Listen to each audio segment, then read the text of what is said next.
Hola. Sí, ¿Sí? ingeniero. Ok, ahí continuamos entonces. Ahí. Bien, y hemos puesto, cuando empezábamos el capítulo 2, casi todos los conceptos que vamos a mostrar de aquí a unos 2 o 3 filmitos. ¿No ve? Que el transistor unipolar es un dispositivo de 3 terminales, eso ya lo sabemos.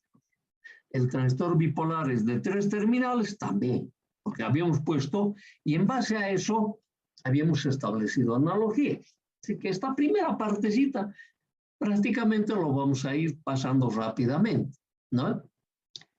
Y aquí se está diciendo, esto es importante, por eso estoy remarcando, este dispositivo, o sea, el transistor unipolar, a diferencia de los transistores bipolares, para su funcionamiento no depende del paso de portadores por las junturas. Esto es importante. Esa es la gran diferencia que tenemos con el transistor bipolar, aparte de las otras causas. ¿Cuál? Uno fundamental, que las corrientes en el transistor unipolar solo dependen del movimiento de un tipo de portador, sean electrones o solo sean huecos.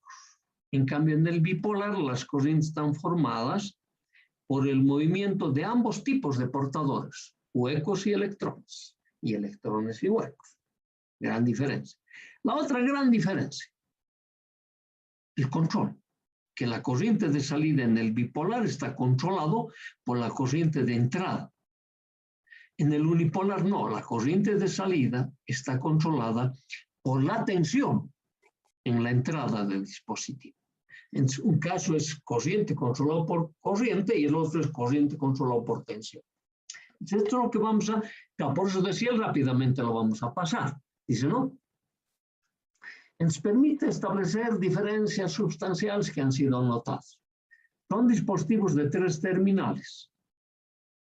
Entonces, además, ambos dispositivos son los componentes básicos de los amplificadores. Claro, con ellos se hacen los amplificadores. Y no solo los amplificadores, todo lo que se aplica en electrónica. Y en electrónica hay varias menciones, ¿no? Telecomunicaciones, control, computación, y hay muchos otros que faltan. Pero es la que tenemos en la facultad y en nuestra carrera. Todos estos manejan transistores. Entonces me gusta, por eso es esta materia básica. Me guste o no me guste, tengo que estudiarlo, tengo que aprenderlo. Tienes que dominarlo. Ok. Transistores unipolares se caracterizan por la composición de las corrientes en sus terminales, que hace un momento lo hemos dicho. Ya sabemos, se mueve un solo tipo de portador. Transistores unipolares, las corrientes están formadas únicamente por un movimiento de un solo tipo de portador. O son electrones o solo son huecos. Y uno dice, ¿pero cómo? Enseguida lo vas a ver. Enseguida. Estamos recordando lo que habíamos hecho cuando empezábamos el capítulo 2. Hay 2 tipos de transistores de efecto de campo. Los FET y los MOSFET son esos. FET, que derivan de este nombre puesto en inglés, Field Effect Transistor.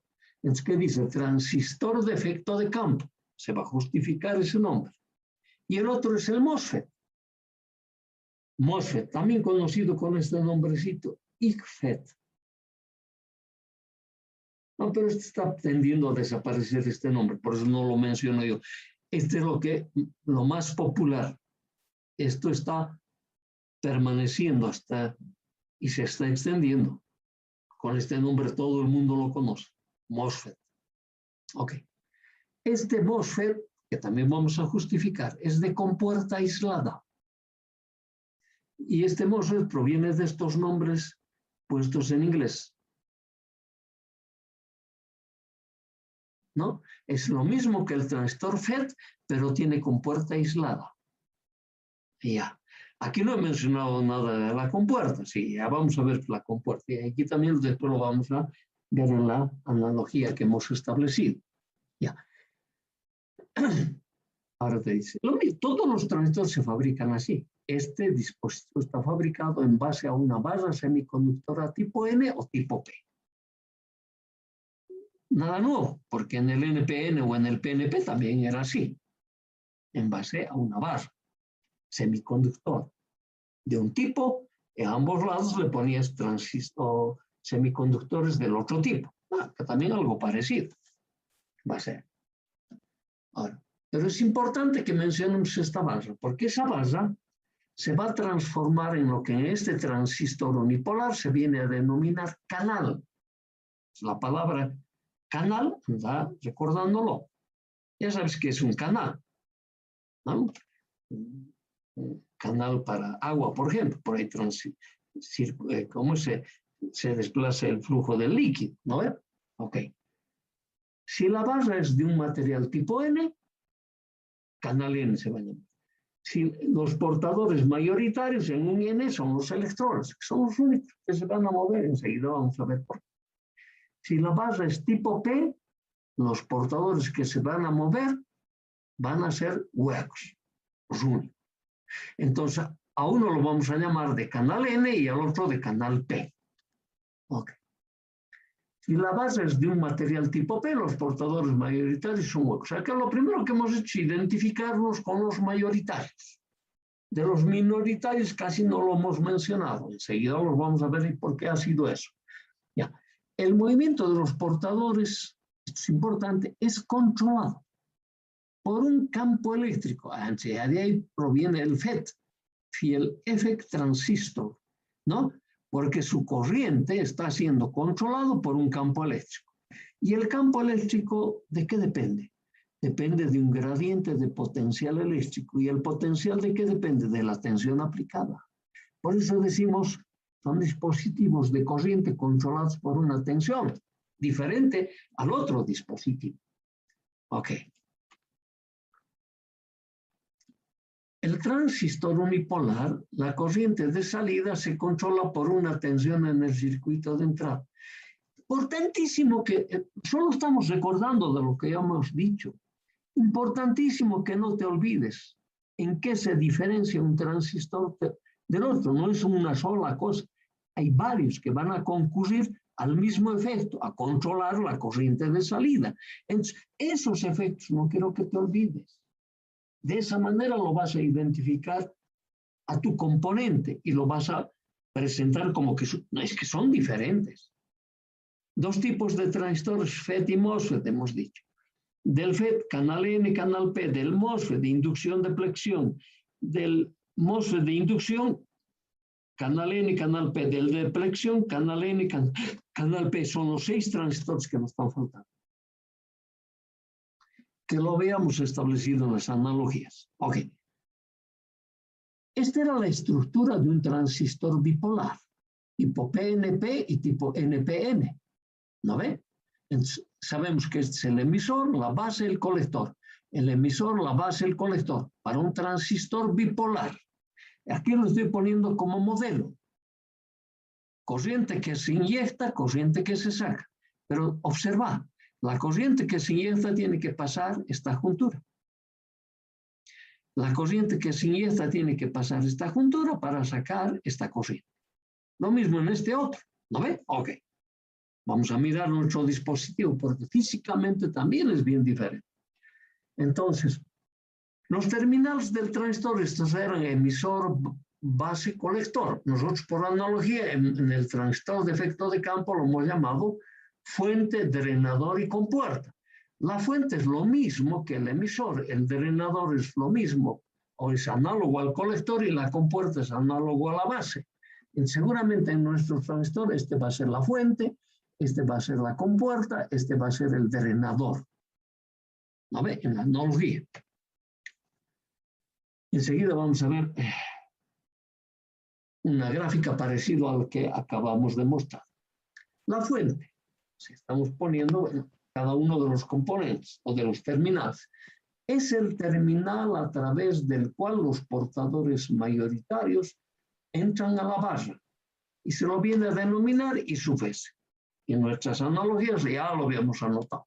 El drenador D es el terminal a través del cual los portadores mayoritarios dejan la barra y lo vamos a llamar I sub D. compuerta a ambos lados de la base tipo N, a ambos lados, que también a ambos lados de la base, ¿no ve? A ambos lados de la base tipo N o P se forman uniones PN, junturas. Estas regiones de tipo P o de tipo N con impurezas aceptoras en el P y donoras en el N son llamados compuerta. ¿Notaste la diferencia, no ve? A ambos lados de la barra hay semiconductores del tipo P o del tipo N. A eso se llama compuerta, pero a los dos. ¿No ve? Allá tenía nombre diferente. Ya, ok. Canal, la región N o la región P del material entre las dos compuertas de tipo P o de tipo N es el canal. Primera gráfica. Aquí tengo la base semiconductora de tipo N. Eso se va a llamar canal. ¿No ve? Es más o menos esto, la base. Eso se va a llamar canal. Pero a esta fuente, a este terminal se llama fuente y a este terminal se llama drenador. Tú dices, entre la fuente y el drenador, que sería entre el emisor y el colector. Según esta gráfica no tengo ninguna juntura. El portador que entra por la fuente sale por el drenador y no me ha pasado ninguna barrera de energía potencial. En cambio aquí sí me han pasado dos barreras de energía potencial. Y mira, a ambos lados del canal yo tengo semiconductores del tipo P. Esta línea de segmentos nos está diciendo que ambos terminales, que son del tipo, para el tipo P, ambos semiconductores están estancos, es decir, tienen el mismo potencial aplicado. Como un cortocircuito. Claro, así más o menos. Y a esos dos P's la llamamos compuerta. Y al canal N lo llamamos fuente y al canal N, el otro extremo lo llamamos drenador. Mira, era emisor, colector, y ahí, mira, tengo dos junturas. Acá no tengo ninguna. Para llamarlo como el transistor bipolar, debería usarlo de esta manera, igual transistor. Muy diferente. Estructuralmente diferente. Y vamos a ver en sus dopajes, también vamos a mostrar. Y este sería del canal P. ¿No ve? Similar a este, pero no es lo mismo. Okay. Ya tengo, entonces no te tienes que olvidar de estas estructuras, de estas representaciones. Después va a haber un símbolo, obvio que va a haber un símbolo. Ok. Ahora, vamos a analizar ligeramente, porque ya entendemos cómo funciona un semiconductor, ¿no ve? Entonces no nos vamos a compenetrar mucho en el tema. Pues ya estamos, ya sabemos. Vamos a utilizar lo que sabemos.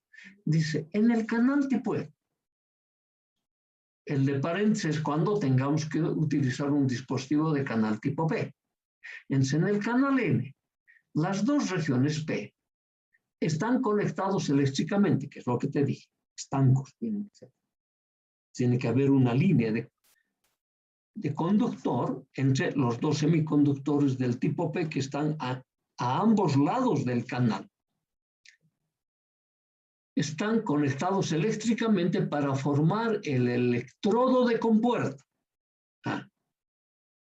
Y pues te fijas, en la base habían dos, no solo era, diferente. La acción del control se realiza en la región del canal mediante la zona de transición que se forma en la juntura. Ahora tengo que recordar eso. Yo quiero volver a este gráfico. Esta es la zona de transición que se creaba en los transistores bipolares. Entonces acá también se va a crear lo mismo. Aquí va a haber una zona de transición. Y aquí va a haber la otra zona de transición. Parecido a esto, porque ahí tengo las junturas. ¿No ven? Ahí están las junturas. Entonces es lo que me está diciendo que se va a crear. Seguida te lo voy a mostrar. Pero este detalle quiero que se anote. El canal es al menos. El canal es al menos 10 veces más largo que ancho. y si te menciono las dimensiones que se utiliza, ese 10 veces más largo que ancho, todo está medido en micras. Claro, micra no es una unidad, ¿no ve? Es un submúltiplo. Micras de metro, micras de centímetro, micras de metro. ¿No ve? Entonces me está diciendo, estamos hablando de dimensiones bien reducidas. Y precisamente por eso nosotros habíamos mencionado que el transistor de efecto de campo fue el primero en ser detallado. Pero no se podía fabricar porque no se podían hacer esos cortes. Da la impresión que primero apareció el bipolar y luego el unipolar. Pero ya en este tema a nosotros no nos importa quién aparece primero. Lo importante es que ya están aquí. ¿No ven? Ok. Entonces, pensamos en el tema de la fabricación y decimos, el canal N, esto es importante, y solo recuerden la base, el canal N está dopado con una cantidad muy reducida de impurezas donoras con respecto a la compuerta del tipo P. Los del tipo P serían el emisor y el colector en el análogo a nuestro transistor bipolar. ¿No ve? Pero eso hace de base, eso hace la compuerta. Entonces te está diciendo, nosotros en la base estaba débilmente dopado con respecto al emisor y el colector no interesaba. Con que se parezca a un semiconductor del tipo P, con poco o mucha contaminación, no importaba que se parezca a un P. Pero fíjate vos, la compuerta tiene que estar débilmente dopado, ¿no ve? Perdón, el canal tiene que estar débilmente dopado, tal como lo hacía el semiconductor que trabaja como base en el transistor bipolar. ¿Y para qué? Para que la zona de transición se difunda más sobre el canal que sobre la compuerta por el tipo de dopaje que se tiene. Para ese hecho. Ok. Esta relación de dopajes produce una mayor penetración que lo que te dije, de la zona de transición sobre el canal tipo N y una reducida penetración sobre la compuerta tipo P. Analizaremos ahora el comportamiento de ese canal. Ok. Si quieren vamos a volver sobre esto después, pero nos adelantamos a decir, si es un canal de un solo tipo de material, ya sea un semiconductor de silicio tipo N o un semiconductor de germanio tipo N, o un semiconductor de silicio tipo P o un semiconductor de germanio tipo N, tipo P, perdón. Si ya sabemos que los tipos dependen con qué hemos contaminado, si es la tercera familia o la quinta familia. Eso ya no lo vamos a repetir. Sabemos cómo es aquello. ¿No ve? Estamos diciendo, agarramos una sola base del mismo material. Esa única base que no tiene juntura alguna se va a comportar como una resistencia. ¿No ve? Y se cumplía la ley de Ohm, ¿no te acuerdas? Tanto para las corrientes de difusión como para las corrientes de conducción. Ambas leyes te lo hemos mostrado cuando estábamos estudiando el diodo. Eso ha sido mostrado en la física del estado sólido. Entonces me dice, una base del mismo tipo se comporta simplemente como una resistencia. Pero esa resistencia va a tener condiciones especiales porque corresponde a un semiconductor. Ya lo vamos a ir viendo. ¿No ve? Ok. Eso ya lo has visto. Ahora, entre el terminal que hace de fuente y el terminal que hace de drenador, tiene que haber una diferencia de potencial. Es obvio. Porque entre medio de estos dos terminales, ¿quién está? La barra, el canal, un solo tipo de semiconductor. Entonces ahí tengo que tener una diferencia de potencial. Entonces para tener eso que se va a comportar como una resistencia en principio. Estaríamos hablando de esta estructura. ¿No ve? Este es, fíjense, ese es el canal. Ese es el canal. Aquí están los semiconductores del tipo P, los semiconductores del tipo P, que hacen la compuerta. Ambos están cortocircuitados hacia este terminal. ¿No ve?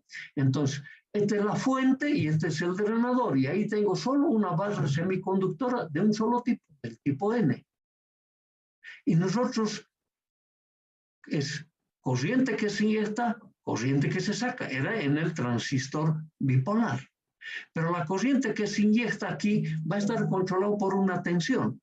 Y la corriente que se saca va a depender de esa tensión. Pero ¿cómo va a depender? Supongamos por un instante, olvídate todavía de estas zonas de transición, suponte que por un instante yo solo tengo esa barra semiconductora así, del tipo N. Y le estamos aplicando esta diferencia de potencial al drenador positivo y a la fuente un negativo. De la compuerta me olvido. Entonces yo digo, ahí tengo una sola barra a quien le he aplicado una diferencia de potencia. Entonces, como es tipo N, ¿cuál es el portador mayoritario? Los electrones. ¿Tiene minoritarios? Tiene. Pero como hemos dicho, debe estar débilmente dopado. La filmina anterior te lo hemos mostrado eso. Entonces, que esté débilmente dopado, ¿qué te está diciendo? Tiene más electrones que huecos. Es que, ¿no ve? Ok. Entonces, supongo que aquí tengamos, por ejemplo, un electrón. Y seamos exagerados, que un electrón me da lugar, quedó esa tarea, ¿no?, que tú tenías que averiguar. El movimiento de cuántos portadores me daba un picoampere. ¿Te acuerdas? ¿Investigaste? No quise preguntar, porque seguro que no lo hiciste. Podía haberlo preguntado en el examen. Y en el examen era todo, algunos ejercicios hemos puesto, pero todo lo que en teoría hemos avanzado. ¿No ves? Ok. No importa, olvídate, ya lo mirarás. Suponte que ese electrón me va a dar lugar, seamos exagerados, a 1 ampere. Se mueve un electrón, 1 ampere. Se mueve 2 electrones, 2 amperes. Se mueve 3 electrones, 3 amperes. Estamos exagerando. No te metas. Es 1 ampere, un electrón. La barra semiconductora tiene una determinada longitud. Y hemos dicho, es más largo que ancho. Así. Entonces, tiene una determinada longitud. Y si te acuerdas de la ley de Ohm, es por unidad de longitud la resistencia en la superficie transversal que presenta un determinado elemento. En mi caso, una barra tipo N. Entonces, vamos a suponer que ese electrón recorre esta distancia x1. Entonces, para este x1, para esa distancia recorrida dentro del canal, vamos a suponer que tengo un ohmio de resistencia. Entonces, 1 amperio por 1 ohmio, 1 voltio. Es obvio. Entonces, cuando yo pongo un tester en este punto con respecto a este punto, voy a medir ese voltio. Ahora, suponte que esta distancia es el doble, el x2 es 2 veces x1. Es lógico que digas vos, si esto era para 1 ohmio, el doble de esa distancia es para 2 ohmios. Es la ley. Las resistividades así, ¿no ve? Claro. Eso lo vengo aprendiendo desde la materia de redes y un poquito más antes. Ya lo sabíamos que era así. Entonces, se supone que esta distancia que recorre ese único electrón va a producir caída de potencial y me va a decir 2 voltios. Y así sucesivamente me dirá 3 voltios, me dirá tantos voltios, hasta llegar al drenador. Entonces, si te fijas, en cada punto, con respecto a esto que hace como base, como compuerta al semiconductor del tipo P, aquí voy a tener una diferencia de potencial aplicado a la compuerta. Positivo sobre el canal, negativo sobre la compuerta. ¿No ve? Esto es así. Entonces, ¿qué me estás diciendo? Estoy polarizando en forma inversa la juntura formada por material tipo P de compuerta con respecto al canal, de compuerta con respecto al canal a ambos lados. Entonces, como es variable linealmente va a variar la zona de transición introduciéndose más en el canal que la compuerta, porque las compuertas se fabrican con semiconductores del otro tipo al del canal, en nuestro caso P, fuertemente dopados. tal como lo hacíamos con el emisor. Así era, ¿no ve? Porque viéndolo de esta forma, este sería el emisor y este sería el colector. Este está fuertemente dopado. Y lo mismo era en el PNP o en el NPN, cualquiera que lo tomes. Ok. Entonces me dice, fuertemente dopado, poco se va a introducir la zona de transición sobre él, y en el semiconductor débilmente dopado se va a introducir mucho sobre él. Y va a ser variable linealmente. Va a pretender cesarse, estrangularse el canal. Entonces, en realidad lo que hace esta diferencia de potencial es regularme la superficie transversal por donde van a pasar los portadores.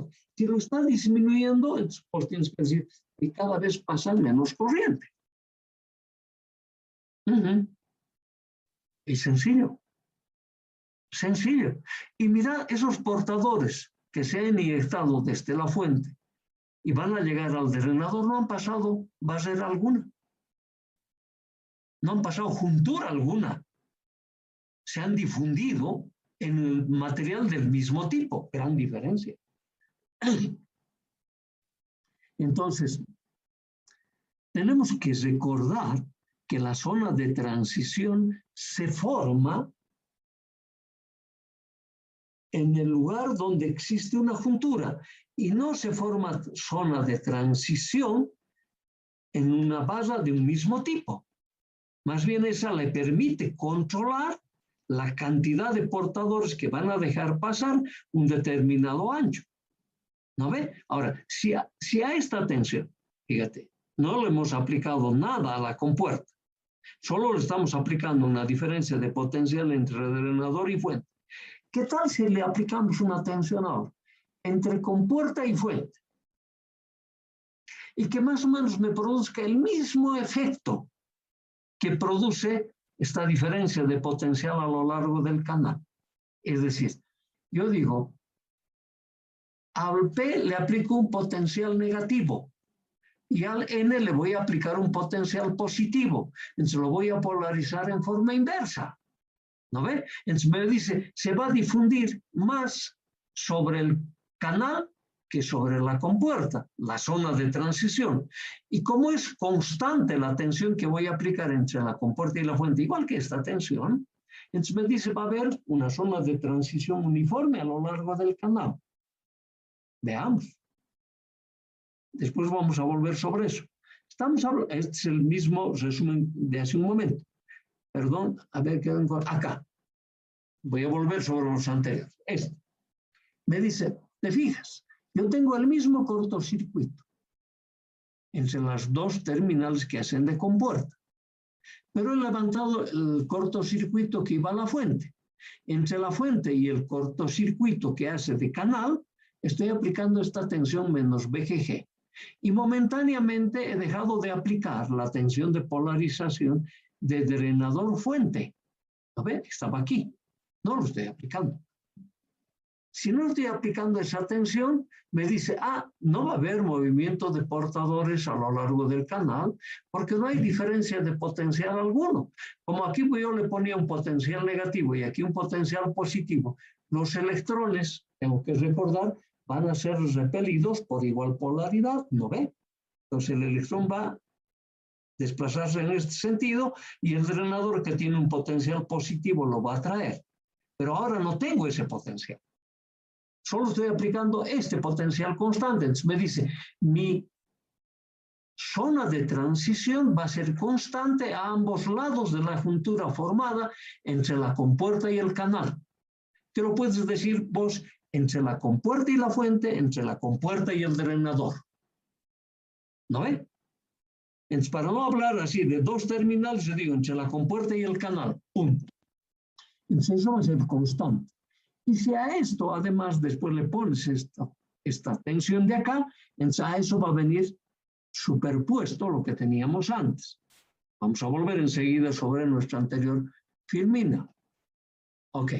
Entonces me dice, si yo superpongo ahora ambos, mira, ambas tensiones, la tensión constante en el canal y esta tensión que va a depender de la anchura del canal, ¿no ve? Por la cantidad de corriente que tiene que establecerse, voy a tener la suma de una zona de transición constante y una zona de transición variable. Y me dice, más rápidamente se va a estrangular el canal. Entonces, si yo hago, por ejemplo, o esta tensión variable o esta tensión variable, puedo llegar yo a estrangular totalmente el canal. Cuando estrangulo totalmente el canal, la corriente se tiene que hacer cero. A esa tensión de estrangulamiento se conoce como la tensión de pincho. En los textos antiguos, la tensión de pincho se lo nomenclaturizaba como B sub P, tensión de pincho. Hoy en día se lo llama B sub DSS, que te lo voy a mostrar enseguida. Es el valor de la tensión aplicada para el que la corriente de drenador se hace cero. Muy sencillo. Las definiciones. ¿No ve? Ok. Entonces voy a volver a mis anteriores. Esa filmina me ha saltado, ¿no ve? Y que había uno más. Ahí está. Esta que estaba mostrando, no, esta habíamos visto. Este era el que me decía cómo aplicándole solo esta tensión y solo cortocircuitando la compuerta hacia la fuente, me decía, se generaban unas zonas de transición variables con la diferencia de potencial que se va creando a lo largo del canal. Y esa diferencia de potencial que se crea es de polarizar en forma inversa la juntura formada entre compuerta y canal, compuerta y canal. Eso no te vayas a olvidar nunca. Entonces, nos han dicho que una barra semiconductora me va a dar una resistencia. Esta ecuación te debes acordar. Esta es la ecuación, la resistividad, que ha multiplicado por la sección transversal, te va a dar la resistencia en un semiconductor. En mi caso, del tipo N o del tipo P, dependiendo qué canal voy a tener. Ok. Yo solo para mencionarlo te lo he puesto, no te lo vamos a decir, calcúlame esas, no vamos a pedir, no estamos física del estado sólido, ahí te lo van a pedir. Yo solo te estoy poniendo una notación o una ecuación, si quieres llamarlo así, es una ecuación obviamente, que se lo obtiene en la materia de física del estado sólido. Ok. Yo sé que hay esa resistividad. En el canal se produce debido a esta resistividad se produce esta diferencia de potencial que se va creando a lo largo del canal. Okay. Y está relacionado con la distancia y con el ancho. Con la distancia y con el ancho. Como hemos dicho, se hace más largo que ancho. Entonces tiene que estar relacionado con eso. Es para mostrártelo simplemente. Entonces sabes que aquí hay una sola resistencia, pero que va a ser variable. ¿Por qué va a ser variable? Porque produce diferencias de potencial crecientes hacia el drenador, ¿no ve? Que me produce zonas de transición así variables, que van a depender de esta tensión. Entonces, generalmente, este valor, si toma este valor constante, entonces me va a dar un ancho de canal constante. Y por ahí se va a establecer la corriente del drenador. Y si a eso nosotros vamos a agregar el control de la compuerta poniéndole una tensión que refuerce la polarización inversa, entonces esa va a ser la tensión que me va a controlar. Esencialmente decimos nosotros, nuestro transistor bipolar, esta es la zona resistiva que obedece a esta ley. Cuando llega a un determinado valor, este canal se va a quedar establecido y la corriente ya va a ser constante. Ya no va a variar más esto, constante. Entonces, esta es la característica básica de un transistor de efecto de campo. Nosotros dijéramos la característica de salida, que es la tensión drenador-fuente versus la corriente de drenador, manteniendo como parámetro la tensión compuerta-fuente. Está puesto de esa manera. ¿No ve? Por eso, acá estamos diciendo para BGS igual a 0. Acá todavía no está aplicado ninguna tensión entre compuerta y fuente para BGS igual a 0. En esa medida que nosotros pongamos una tensión compuerta-fuente negativo, tiene que ir disminuyendo la zona del canal, porque la tensión de polarización fija compuerta-fuente va a aumentar la zona de transición, disminuyéndome el ancho del canal, va a ser disminuir la corriente del drenador. Nada más lógico que eso. Esto era lo que estábamos explicando hace un momento, pero en esa característica. A lo que hemos mostrado tenemos que agregarlo esto. Y el canal, fíjate, se estranguló más rápido.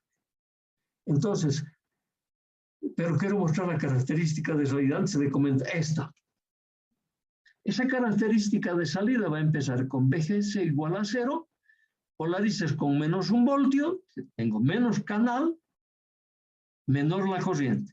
Polariza más en inversa la juntura, esta juntura formada de la compuerta con el canal. Entonces me dice que va a disminuir el ancho del canal más rápidamente, por lo tanto va a disminuir la corriente del drenador. Entonces me dice, hay una tensión tal aplicado de polarización inversa en la juntura, ¿no?, que lo va a estrangular totalmente el canal. La corriente del drenador se va a hacer 0. Esa tensión que satura, que lo hace 0, se llama tensión de pincho. B sub P en los manuales antiguos, en los manuales actuales se dice es B de SS, tensión de saturación. Pero ¿qué es la tensión compuerta-fuente? Claro, esa es la que controla. Entonces, es justo la característica que coincide con el eje de corrientes. Con el eje de tensiones, para el que la corriente del drenador se hace 0.